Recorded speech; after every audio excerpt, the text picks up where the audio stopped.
Hi friends, ನಾನು Bhimesh Reddy, Sungrace group of ಕಂಪನೀಸ್ನ MD. ನಾನು ನನ್ನ ಲೈಫ್ ಎಕ್ಸ್ಪೀರಿಯನ್ಸಸ್ ಮತ್ತು ನನ್ನ 30 ಇಯರ್ಸ್ ಆಫ್ ಬಿಸ್ನೆಸ್ ಎಕ್ಸ್ಪೀರಿಯನ್ಸಸ್ ಹಾಗೂ ಸ್ಪಿರಿಚುವಲ್ ಎಕ್ಸ್ಪೀರಿಯನ್ಸಸ್ನ ಯೂಟ್ಯೂಬ್ ಚಾನಲ್ ಮುಖಾಂತರ ನಾನು ಶೇರ್ ಮಾಡ್ಕೊಳ್ಳೋಕ್ಕೆ ಇಷ್ಟಪಡ್ತೀನಿ.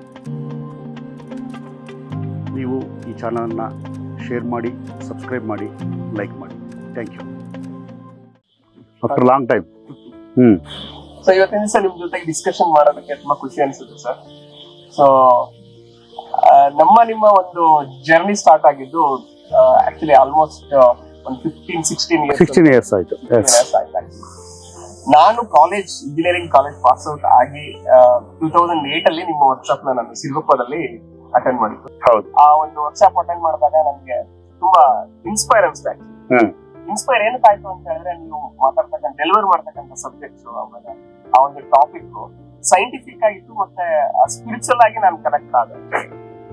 ಸೊ ಹಾಗಾಗಿ ಅಲ್ಲಿಂದ ಸ್ಟಾರ್ಟ್ ಆಗಿರ್ತಕ್ಕಂಥ ಜರ್ನಿ, ನಿಮ್ಮ ಲೈಫ್ ಈಸ್ ಬ್ಯೂಟಿಫುಲ್ ವರ್ಕ್ಶಾಪ್ ನ ನಿಮ್ ಜೊತೆಗೆ ಮಿಂಗಲ್ ಆಗ್ಬಿಟ್ಟು ಕಂಡಕ್ಟ್ ಮಾಡೋದಕ್ಕೆ ಸ್ಟಾರ್ಟ್ ಮಾಡಿದ್ವಿ. ಸೊ ಸುಮಾರು ಕರ್ನಾಟಕ ಮತ್ತೆ ಆಂಧ್ರ ಪ್ರದೇಶದಲ್ಲೂ ಕೂಡ ಹಲವಾರು ವರ್ಕ್ಶಾಪ್ ಗಳನ್ನ ಕಂಡಕ್ಟ್ ಮಾಡಿದ್ವಿ. ಟಿಲ್ 2012 ವರ್ಕ್ಶಾಪ್ ಮಾಡ್ತಾ ಇದ್ದೆ. ಅದಾದ್ಮೇಲೆ ನೀವು ಬಿಸ್ನೆಸ್ ಅಲ್ಲಿ ಇನ್ವಾಲ್ವ್ ಆದ್ರಿ, ಮತ್ತೆ ಅದರಲ್ಲಿ ತುಂಬಾ ಬಿಸಿ ಆದ್ರಿ. ಸೊ ಹಾಗಾಗಿ ಅಲ್ಲಿ ಸ್ಟಾಪ್ ಆಗಿರ್ತಕ್ಕಂಥದ್ದು ಇವಾಗ ಆಲ್ಮೋಸ್ಟ್ ಒಂದು 12 ಇಯರ್ಸ್ ಆಯ್ತು. ಇವಾಗ ಅದನ್ನ ಮತ್ತೆ ನೀವು ನಿಮ್ಮ ಅನಿಸಿಕೆಗಳು ಮತ್ತೆ ವಿಚಾರಗಳನ್ನ ಎಲ್ಲರೆದುರಿಗೂ ಹಂಚ್ಕೋಬೇಕು ಅಂತ ಹೇಳಿ ಅನಿಸ್ತಾ ಇರೋದು ಏನಕ್ಕೆ? Very good question. ಈಗ ನಾನು 2007 ಏನು ಸ್ಟಾರ್ಟ್ ಮಾಡಿದೆ, 2012 ಅಪ್ ಟು 2012 ಏನು ಮಾಡಿದೆ, ವರ್ಕ್ಶಾಪ್ಸ್ ಆಗಿರ್ಬೋದು, ಈ ಸ್ಪಿರಿಚುವಲ್ ಡಿಸ್ಕೋರ್ಸಸ್ ಆಗಿರ್ಬೋದು, ಟಾಕ್ಸ್ ಆಗಿರ್ಬೋದು, ಏನು ಮಾಡಿದೆ, ಅದೆಲ್ಲವೂ ಕೂಡ ಬುಕ್ಕಿಶ್ ನಾಲೆಡ್ಜಿಂದ ಬಂದಿದ್ದು. That is not my own. So bookish ನಾಲೆಡ್ಜಿಂದ ಬಂದಿರತಕ್ಕಂಥ ಇದನ್ನ ಈಗ ಲೈಫ್ಗೆ ಅಪ್ಲೈ ಮಾಡ್ತಾ ಹೋದಾಗ 2007 12ಗೆ ಬರೋಷ್ಟೊತ್ತಿಗೆಲ್ಲ ಲೈಫ್ ಈಸ್ ಬ್ಯೂಟಿಫುಲ್ ಅಲ್ಲ, ಲೈಫ್ ಈಸ್ ಹಾರಿಬಲ್ ಅಂದಾಗಾಯ್ತು. That is not a beautiful, it's a horrible. So ಆ ಹಾರಿಬಲ್ ಸಿಚುವೇಶನ್ಸ್ ಇಂದ ನಾನು ಹೊರಗೆ ಬರೋದು ಹೇಗೆ?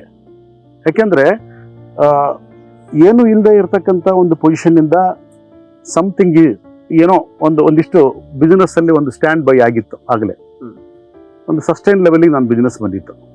ಆ ಸಸ್ಟೈನ್ ಲೆವೆಲ್ಗೆ ಬಂದಿರತಕ್ಕಂಥ ಬಿಸ್ನೆಸ್ನ ನಾನು ಎಸ್ಟಾಬ್ಲಿಷ್ ಮಾಡಬೇಕು ಅನ್ನೋ ಒಂದು ಇದರಲ್ಲಿ ಅವಾಗ ಏನಾಯ್ತು, ಈ ಒಂದು ನಮ್ಮ ಈ ಸ್ಪಿರಿಚುವಲ್ ಮಾಸ್ಟರ್ಸ್ ಅಂತ ಏನಿರ್ತಾರೆ, ಅವರ ಒಂದು ಇನ್ಫ್ಲೂಯೆನ್ಸ್ ಹೇಗಿರುತ್ತೆ ಅಂತಂದ್ರೆ, ನೀನು ಏನು ಮಾಡೋದು ಬೇಕಾಗಿಲ್ಲ, ನೀನು ನೇಚರ್ ವರ್ಕ್ ಮಾಡು, ನೇಚರ್ ನಿನ್ನ ವರ್ಕ್ ಮಾಡುತ್ತೆ. ಸೊ ನೀನು ಬಿಸ್ನೆಸ್ ನಲ್ಲಿ ಅಷ್ಟು ಇನ್ವಾಲ್ವ್ಮೆಂಟ್ ಆಗೋದು ಬೇಡ, ಯಾಕಂದ್ರೆ already you are successful. So ನೀನು ಇನ್ವಾಲ್ವ್ಮೆಂಟ್ ಆಗೋದು ಬೇಡ, ಬಿಸ್ನೆಸ್ ತಾನಾಗಿ ಮಾಡ್ತಾ ಇರ್ತದೆ. ನೀನು ಸ್ಪಿರಿಚುವಲ್ ಇದನ್ನ ಒಂದು ಸರ್ವಿಸ್ ಮಾಡು, ಆಟೋಮೆಟಿಕ್ ಆಗಿ ಬಿಸ್ನೆಸ್ ಮಾಡೋರು ನಿನಗೆ ಹೆಲ್ಪ್ ಮಾಡೋರು ಬಂದೇ ಬರ್ತಾರೆ. ಸೊ ಆವಾಗ ನನಗೆ ಗೊತ್ತಾಗ್ಲದ ಏನು ಮಾಡಿದೆ, ಹಲವಾರು ಪಾರ್ಟ್ನರ್ಸ್ನ ನಾನು ಸೇರಿಸ್ಕೊಳ್ಳೋದು, ಒಂದೊಂದು ಇದಕ್ಕೆ ಒಂದೊಂದು ಪಾರ್ಟ್ನರ್ಸ್ನ ಸೇರಿಸ್ಕೊಳ್ಳೋದು, ಅವ್ರ ಮೇಲೆ ಎಲ್ಲ ಬಿಟ್ಬಿಡೋದು. ಸೊ ಅವರಿಗೆಲ್ಲ ಬಿಟ್ಟು ಕೊಟ್ಬಿಟ್ಟು ನಾನು ಸ್ಪಿರಿಚುವಲ್ ಅಲ್ಲೇ ಮುಂದುವರಿಬೇಕು ಅನ್ನೋ ಒಂದು ಇದರಿಂದ, ಸೊ ಅಂದರೆ ಇನ್ಫ್ಲುಯೆನ್ಸ್ ಅಥವಾ ಒಂದು ರಾಂಗ್ ಸೋರ್ಸ್ ಆಫ್ ನಾಲೆಡ್ಜ್ ಇದು ಅಷ್ಟೇ. ಅದು ಆ ರೀತಿಯಾಗಿ ಮಾಡಿಕೊಂಡು 2012 ಬರೋಷ್ಟೊತ್ತಿಗೆಲ್ಲ ಟೋಟಲಿ ಎಲ್ಲ ಬಿಸ್ನೆಸ್ಗಳಲ್ಲೂ ಕೂಡ ಡೌನ್ಫಾಲ್ ಸ್ಟಾರ್ಟ್ ಆಯಿತು. ಸೊ ಆಗ ನಾನು ತಿರುಗಿ ನೋಡಿದಾಗ ಏನನ್ನಿಸ್ತು, ಸ್ಪಿರಿಚುವಲ್ ಅಂತ ಅಂದುಕೊಳ್ಳೋದಲ್ಲ, ಇದೆಲ್ಲ ಬರೀ ಅಂದುಕೊಳ್ಳೋದಲ್ಲ, you are really spiritual or you are thinking spiritual. If you are really spiritual, that is different. But you are only thinking spiritual, but you are not a spiritual. Okay. So ಅದು ನನಗೆ ವ್ಯತ್ಯಾಸ ಗೊತ್ತಾಯ್ತು. ಬರೀ ಪುಸ್ತಕ ಓದೋದು ಅಥವಾ ಪುಸ್ತಕದಲ್ಲಿ ಇರತಕ್ಕಂಥದ್ದನ್ನ share ಮಾಡೋದು, ಅದು ರಿಯಲ್ ಸ್ಪಿರಿಚುವಲ್ ಅಲ್ಲ. ನಿಜವಾಗ್ಲೇ ಇರ್ತಕ್ಕಂಥ ಒಂದು ಕಷ್ಟಗಳು ಬಂದಾಗ, ಆಮೇಲೆ ನಮಗೆ ಗೊತ್ತಿಲ್ಲದಾಗಿರ್ತಕ್ಕಂಥ ಎಕ್ಸ್ಪೀರಿಯನ್ಸಸ್ಗಳೆಲ್ಲ ಆದಾಗ ಲೈಫ್ ಯಾವ ರೀತಿ ಇರುತ್ತೆ, ಅದೇ ಆ ಕ್ಷಣದಲ್ಲಿ ನಾನು ಯಾವ ರೀತಿ ಡಿಸಿಷನ್ ತಗೊಂತೀನಿ, ನಾನು ಹೆಂಗ್ ಮುಂದಕ್ಕೆ ಬರ್ತೀನಿ, ಸೊ ನನ್ನ ಒಂದು ಮನಸ್ಥಿತಿ ಹೇಗಿರುತ್ತೆ, ಸೊ ಅದು ಬೇಕಾಗಿತ್ತು.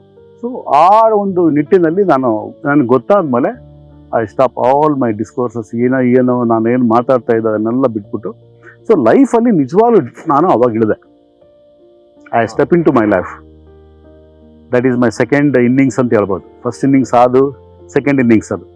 ಸೊ ಆಫ್ಟರ್ ದ್ಯಾಟ್ ಆ ಒಂದು 2012 ಇಲ್ಲಿವರೆಗೂ ನಡೆದು ಬಂದಿರತಕ್ಕಂಥ ಒಂದು ಇದನ್ನು ನೋಡಿಕೊಂಡು ಸೊ ನನಗೆ ಆಗ ರಿಯಲ್ ಒಂದು ಸ್ಪಿರಿಚುವಲ್ ಒಂದು ಪರಿಚಯ ಆಗ್ತಾ ಹೋಯಿತು. ಅಲ್ಲಿವರೆಗೆ ಆಗಿರ್ತಕ್ಕಂಥ ಸ್ಪಿರಿಚುವಾಲಿಟಿ, ಥಿಂಕಿಂಗ್ ಸ್ಪಿರಿಚುವಾಲಿಟಿ ಬೇರೆ, ನೆಕ್ಸ್ಟ್ ರಿಯಲ್ ಆಗಿ ಬಂದಂತಾಗ ಸ್ಪಿರಿಚುವಾಲಿಟಿ ಹೇಗಿರುತ್ತೆ ಅನ್ನೋದು ಒಂದು ಗೊತ್ತಾದ್ಮೇಲೆ ನಾನು ಕಂಪ್ಲೀಟ್ ಆಗಿ ಅವೆಲ್ಲ ಏನು ವರ್ಕ್ಶಾಪ್ಸು ಅದು ಎಲ್ಲ ನಿಲ್ಲಿಸಿ. ಮಿಡಲ್ ನಾವು ಟಚ್ ಅಲ್ಲಿ ಇದ್ವಿ, ನೀವು ಎಷ್ಟೊಂದು ಡೆಫಿನೆಟ್ ಶೇರ್ ಮಾಡ್ತಾ ಇದ್ವಿ. ಹೌದೌದು. ಆಮೇಲೆ ಎಷ್ಟೋ ಬುಕ್ಸ್ ಗಳನ್ನು ಕೂಡ ಬರೀಬೇಕು ಅನ್ನೋ ಆಲೋಚನೆ ಕೂಡ ಇತ್ತು. ಎಕ್ಸಾಕ್ಟ್ಲಿ. ಅಂದ್ರೆ ನಾನು ಈ ವರ್ಕ್ಶಾಪ್ಸ್ ಅದು ಸ್ಟಾಪ್ ಮಾಡಿರ್ಬೋದಾಗ್ಲಿ, ಬಟ್ ನನ್ನ ಒಂದು ಪರ್ಸನಲ್ ಇದನ್ನ ನಾನೇನು ಕಮ್ಮಿ ಮಾಡ್ಕೊಂಡಿಲ್ಲ. ಅಂದ್ರೆ ನಾನು ಬೆಳವಣಿಗೆ ಏನಿದೆ ಆ ಬೆಳವಣಿಗೆಯಲ್ಲಿ ನಾನೇನು ಕಮ್ಮಿ ಆಗಿಲ್ಲ. ನಾನು ಹೊರಗಡೆ ಎಕ್ಸಿಬಿಟ್ ಮಾಡ್ತಕ್ಕಂಥ ಇದು ಕಮ್ಮಿ ಆಗಿರ್ಬೋದೇ ಆಗಲಿ. ಸೊ ನನ್ನ ಪರ್ಸನಲ್ ಗ್ರೋತ್ಗೆ ನಾನೇನು ಸ್ಪಿರಿಚುವಲಿ ಏನು ಗ್ರೋತ್ ಆಗ್ಬೇಕಂತ ಅಂದ್ಕೊಂಡಿದ್ದೆ ಅದಕ್ಕೆ ನಾನು ಯಾವತ್ತೂ ಕೂಡ ಇದು ಮಾಡಕ್ ಹೋಗಿಲ್ಲ.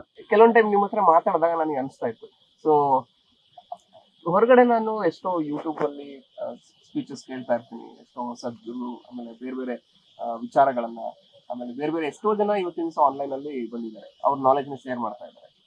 ಅವ್ರ ನಾಲೆಜ್ ಕೇಳೋದಕ್ಕೂ ನಿಮ್ ಕಡೆಯಿಂದ ಮಾತಾಡಿದಾಗ ನನಗೆ ಆಗ್ತಕ್ಕಂಥ ಒಂದು ಇನ್ಸ್ಪೈರ್ ಸೊ ಸ್ವಲ್ಪ ಡಿಫ್ರೆನ್ಸ್ ಅನಿಸ್ತು ಆಕ್ಚುಲಿ.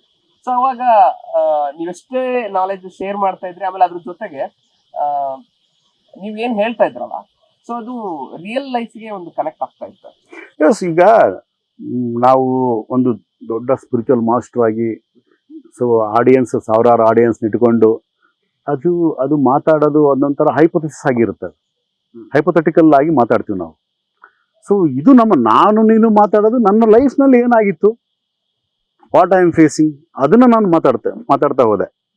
ನಿನ್ನ ಜೊತೆ ಯಾವಾಗಾದ್ರೂ ಸಿಕ್ಕಾಗ, ಏನಾದ್ರು ಮಾತಾಡಿದಾಗ, ಏನಾದ್ರು ಕ್ವಶನ್ಸ್ ಕೇಳಿದಾಗ, ಅಥವಾ ಯಾವುದು ಬುಕ್ ಒಂದು ಅದನ್ನ ಎಕ್ಸ್ಪೀರಿಯನ್ಸಸ್ನ ಶೇರ್ ಮಾಡಬೇಕಾದ್ರೆ, ನನ್ನ ಲೈಫಲ್ಲಿ ಏನಾದರೂ ಒಂದು ಎಕ್ಸ್ಪೀರಿಯನ್ಸ್ ಘಟನೆಗಳು ನಡೆದ್ರೆ ಅದನ್ನ ಶೇರ್ ಮಾಡಬೇಕಾದ್ರೆ, that is all my own. ಇದು ಯಾವುದೂ ಅಲ್ಲ, ಇಲ್ಲಿಂದಲೂ ತಂದಿಟ್ಕೊಂಡಿದ್ದಲ್ಲ, ಯಾರ ಹತ್ರಲ್ಲೂ ಕೇಳ್ಕೊಂಡಿದ್ದಲ್ಲ. ನನ್ನ ಲೈಫಲ್ಲಿ ನಿಜವಾಗ್ಲೂ ನಡೆದಿರ್ತಕ್ಕಂಥ ಹಲವಾರು ಘಟನೆಗಳನ್ನು ನಾವು ಮಾತಾಡ್ತಾ ಹೋದ್ವಿ. ಸೊ ಹಾಗಾಗಿ ಏನಾಗುತ್ತೆ, ಯಾವಾಗ ನಮ್ಮ ಓನ್ ಲೈಫ್ ಎಕ್ಸ್ಪೀರಿಯನ್ಸಸ್ನ ನಾವು ಮಾತಾಡ್ತಾ ಹೋಗ್ತೀವಿ, ಅದು ನಮಗೆ ಹತ್ತಿರ ಅಂತ ಅನ್ಸುತ್ತೆ, ನಮ್ಮ ಹೃದಯಕ್ಕೆ ತುಂಬ ಹತ್ತಿರ ಅಂತ ಅನ್ಸುತ್ತೆ. ಸೊ ಯಾರ್ದೋ ಎಲ್ಲೋ ನಡೆದ ಘಟನೆ, ಅದು ಹಿಂಗಾಯ್ತು, ಅದು ಹಂಗಾಯ್ತು, ಸೊ ಎಲ್ಲ ಒಂದು ಹೈಪೋಥೆಟಿಕಲ್ ಆಗಿ ಮಾತಾಡ್ಬೇಕಾದ್ರೆ ಅದು ನಮಗೆ ಅಷ್ಟು ಕನೆಕ್ಟ್ ಆಗಲ್ಲ ನಮ್ಗೆ ಅದು. ಸೊ ನಮ್ಮ ಒಂದು ಓನ್ ಲೈಫ್ನ ನಾವು ಎಕ್ಸ್ಪೀರಿಯನ್ಸಸ್ನ ನಾವು ಶೇರ್ ಮಾಡ್ಕೊಂಡಾಗ ನಮಗೆ ತುಂಬ ಹತ್ತಿರ ಅಂತ ಅನ್ಸುತ್ತೆ. ಸೊ ಹಾಗಾಗಿ ನನಗೇನು ಅನ್ನಿಸ್ತು ಅಂತಂದ್ರೆ, ಈ ಒಂದು 12 ವರ್ಷಗಳ ಈ ಜರ್ನಿ ಆದಮೇಲೆ I have gone through so many experiences, not only life, not only business, not only spiritual. So in all aspects ಅಲ್ಲಿ ನನ್ನ ಒಂದು ಏನು ಎಕ್ಸ್ಪೀರಿಯನ್ಸಸ್ ಎಲ್ಲ ಆಯಿತು, ಅದನ್ನು ಯಾಕೆ ಶೇರ್ ಮಾಡಬಾರ್ದು ಅನ್ನೋ ಒಂದು ಕುತೂಹಲ ಬಂತು.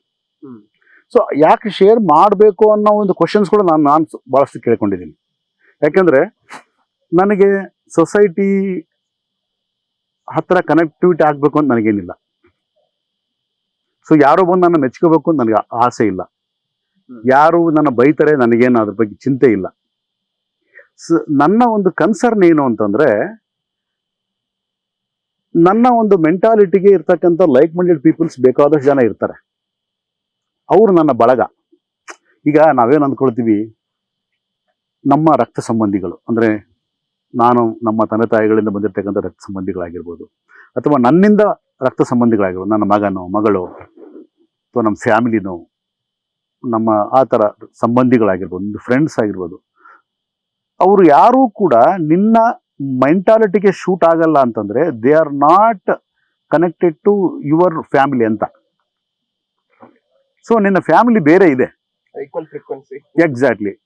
ಅವರು ಬೇಕಾದ್ರೆ ನಿನ್ನ ಆಸ್ತಿಗೆ ವಾರಸುದಾರರಾಗ್ಬೋದು, ನಿನ್ನ ಒಂದು ಬ್ಲಡ್ ರಿಲೇಷನ್ಸ್ ಆಗ್ಬೋದು, ಬಟ್ ನಿನ್ನ ಒಂದು ಮೆಂಟಲಿ ಏನು ಥಿಂಕಿಂಗ್ ಇದೆ ಅದಕ್ಕೆ ಅವ್ರು ಯಾವತ್ತೂ ವಾರಸುದಾರ ಆಗಕ್ಕಾಗಲ್ಲ, ಅದಕ್ಕೆ ಅವ್ರು ಯಾವತ್ತೂ ಒಂದು ಕನೆಕ್ಟ್ ಆಗಲ್ಲ. ಸೊ ನನಗೆ ಈ ಒಂದು ಟಾಕ್ಸ್ ಮುಖಾಂತರ ನಾನು ನನ್ನ ಒಂದು ನಿಜವಾದ ಸಂಬಂಧಿಗಳನ್ನು ಹುಡುಕೋದಕ್ಕೆ ನಾನು ಹೋಗ್ತಾ ಇದ್ದೀನಿ. ಅಂದ್ರೆ ನಿಜವಾದ ಸಂಬಂಧಿಗಳು ಅಂತ ಹೇಳಿದ್ರೆ ಅದನ್ನ ಯಾವ ರೀತಿ ನೀವು ಎಕ್ಸ್ಪ್ಲೇನ್? ಈಗ ಒಂದು ಕಾಗೆ ಕಾಗೆಯೊಂದಗಳ ಕಂಡರೆ ಕೂಗಿ ಕರೆಯದಿ ತನ್ನ ಬಳಗವನ್ನು ಅಂತ ನಾವು ಹೇಳ್ತೀವಿ. ಅಂದ್ರೆ ಒಂದು ಅಗಳು ಕಂಡ್ರೆ ಕಾಗಿ ತನ್ನ ಬಳಗವನ್ನೆಲ್ಲ ಕರೆಯುತ್ತಂತೆ. ಹಾಗೆ ನನಗೆ ಆಗಿರ್ತಕ್ಕಂಥ ಒಂದು ಸ್ಮಾಲ್ ಎಕ್ಸ್ಪೀರಿಯನ್ಸಸ್ ಕೆಲವು ಇರ್ಬೋದು ಲೈಫಲ್ಲಿ. ಆ ಎಕ್ಸ್ಪೀರಿಯನ್ಸಸ್ ನಾನು ಶೇರ್ ಮಾಡಿದ್ರೆ ನನ್ನ ಸಂಬಂಧಿಕರು ನನಗೆ ಬರ್ಬೋದು ನನ್ನ ಹತ್ರ. So I am thinking I am a crow. ಕಾಗೆನ ಆಕ್ಚುಲಿ ಒಂದು ಇಷ್ಟಪಡದೆ ಇರತಕ್ಕಂತ ಒಂದು ಬರ್ಡ್ ಅಂತ ಹೇಳಿ ಎಲ್ಲರೂ ಇದು ಅವಾಯ್ಡ್ ಮಾಡ್ತಾರೆ. ನೋಡಿದ್ರೆ ಕಾಗೆನ ಅನ್ನೋ ಒಂದು ಅಸಡ್ಡೆ ಕೂಡ ಕೆಲವರು ತೋರಿಸ್ತಾರೆ. ಬಟ್ ಕಾಗೆಯಲ್ಲಿ ಇರ್ತಕ್ಕಂಥ ವಿಶೇಷತೆ ಏನಿರ್ಬೋದು? ಸಿ ಇವಾಗ ಕಾಗೆ ಇವತ್ತು ನಾವೇನು ಕೋಗಿಲೆನ ನಾವು ನೋಡ್ತೀವಿ, ನೀವು ಎಲ್ಲೇ ಕೋಗಿಲೆಗಳನ್ನ ನೋಡಿದ್ರು ಕೂಡ ಅವೆಲ್ಲವೂ ಕಾಗೆ ಮರಿಗಳೇ. ಕಾಗೆ ಸಾಕಿ ಸಲಹಿ ಬೆಳೆಸಿದಂತವೇ ಕೋಗಿಲೆ. ಕೋಗಿಲೆ ಡೈರೆಕ್ಟ್ ಆಗಿ ಇವತ್ತು ನಾವು ನೋಡ್ತಾ ಇದೀವಿ ಅಂದ್ರೆ ಆ ಕೋಗಿಲೆ ಹಿಂದೆ ಕಾಗೆಯ ಶ್ರಮ ಇದೆ. ಕಾಗೆ ಇಲ್ಲದೆ ಕೋಗಿಲೆ ಇಲ್ಲ. ಬಟ್ ನಮಗೆ ಕೋಗಿಲೆಗೆ ನೇಚರ್ ಕೊಟ್ಟಂತ ಗಿಫ್ಟ್ ಅದು. ಕೋಗಿಲೆ ಕಂಠ ಏನಿದೆ ಅದು ನೇಚರ್ ಕೊಟ್ಟಂತ ಗಿಫ್ಟ್ ಅದು, ಕೋಗಿಲೆ ಸಂಪಾದಿಸಿದಲ್ಲ. ಬಟ್ ಕಾಗೆ ಯಾವ ಗಿಫ್ಟೂ ಇಲ್ಲ. ಆದ್ರೆ ಕಾಗೆ ಯಾವತ್ತೂ ಕೂಡ ಅದೇನಂತಾರೆ ಅನ್ಕಂಡೀಷನಲ್ ಲವ್ ಕೊಡುತ್ತೆ. ಕಾಗೆ ನಿಸ್ವಾರ್ಥ ಸೇವೆ, ಅನ್ಕಂಡೀಷನಲ್. ಒಂದು ಕಾಳು ಕಂಡ್ರೆ ಎಲ್ಲರನ್ನ ಕರೆಯುತ್ತೆ, ಹಂಚಿಕೊಳ್ಳುತ್ತೆ. ಒಂದು ಕಾಗೆ ಸತ್ತರೆ 100 ಕಾಗೆಗಳು ಸೇರ್ತವೆ. ಒಂದು ಕೋಗಿಲೆ ಅಂತ ಪ್ರಾಣಿನ ತನ್ನ ಗೂಡಲ್ಲಿ ಇಟ್ಕೊಂಡು ಬೆಳೆಸಿ ಅದನ್ನ ಹೊರಗಡೆ ಬಿಟ್ಟು ಸಂತೋಷವಾಗಿ ಕಳಿಸ್ಕೊಡುತ್ತೆ. ಸೊ ನಮ್ಮ ಪೂರ್ವಿಕರು ಕೂಡ ಕಾಗೆ ರೂಪದಲ್ಲೇ ಬರ್ತಾರೆ. ನಾವೇನಾದ್ರು ಪಿಂಡ ಪ್ರದಾನಗಳು ಮಾಡಿದ್ರೆ ಕಾಗೆನೇ ಕರಿತೀವಿ, ಬೇರೆ ಯಾವ ಪಕ್ಷಿನೂ ಕರಿಯಲ್ಲ. ಆ ಕಾಗಿ ಬಂದ್ಬಿಟ್ಟು ಆ ಒಂದು ಪಿಂಡ ಪ್ರದಾನ ಮಾಡ್ಬೇಕಾದ್ರೆ ತಿಂದು ಹೋದಾಗ ನಮ್ಮ ಮನಸ್ಸಿಗೆ ಎಕ್ಸಾಕ್ಟ್ಲಿ. ಸೊ ಬಂದ್ರೆ ನಮಗೆ ಅದು ಇಲ್ಲ. ಆಮೇಲೆ ಇವತ್ತು ಏನು ಸ್ಟ್ರಿಕ್ಟ್ ಆಫೀಸರ್ ಅಂತ ಹೆಂಗ್ ಕರಿತೀವಿ, ಶನಿ ದೇವರು, ಶನಿ ಮಹಾತ್ಮ, ಆತನ ವಾಹನ ಕಾಗೆ. ವೆರಿ ವೆರಿ ಸ್ಟ್ರಿಕ್ಟ್ ಆಫೀಸರ್, ಯಾರನ್ನೂ ಕೇರ್ ಮಾಡಲ್ಲ. ಇವನ್ ಶಿವ ಆಲ್ಸೋ, ಶಿವನು ಕೂಡ ಕೇರ್ ಮಾಡಲ್ಲ. ಯಾರಿಗೆ ಬೇಕಾದ್ರೂ ಶಿಕ್ಷೆ ಕೊಡುವಂತ ಕೆಪಾಸಿಟಿ ಇರ್ತಕ್ಕಂಥ ಒಂದು ವ್ಯಕ್ತಿ, ಅಂಥದನ್ನ ವಾಹನ ಕಾಗೆ. ಸೊ ಈ ತರ ಹಲವಾರು ಗುಣಗಳು ಕಾಗೆ ಇದಕ್ಕಂಡ ನಾನು ಕಾಗೆ ಅಂತ ಹೇಳೋದಕ್ಕೆ ನಾನು ಇಷ್ಟಪಡ್ತೀನಿ. ಸೊ ನನ್ನ ಬಳಗ ತುಂಬಾ ಇದೆ. ಆ ಬಳಗನ ಸೇರೋದಕ್ಕೋಸ್ಕರ ಇದೊಂದು ಯೂಟ್ಯೂಬ್ ಒಂದು ಮಾಧ್ಯಮ ಆಗಲಿ ಅನ್ನೋದು ನನ್ನ ಉದ್ದೇಶ. ಹೆಚ್ಚಿನ ಮಾಹಿತಿಗಾಗಿ ವಿ ಆರ್ ಮ್ಯೂಸಿಂಗ್ಸ್ ನಮ್ಮ ಯೂಟ್ಯೂಬ್ ಚಾನಲ್ನ ಲೈಕ್ ಮಾಡಿ, ಸಬ್ಸ್ಕ್ರೈಬ್ ಮಾಡಿ, ಶೇರ್ ಮಾಡಿ.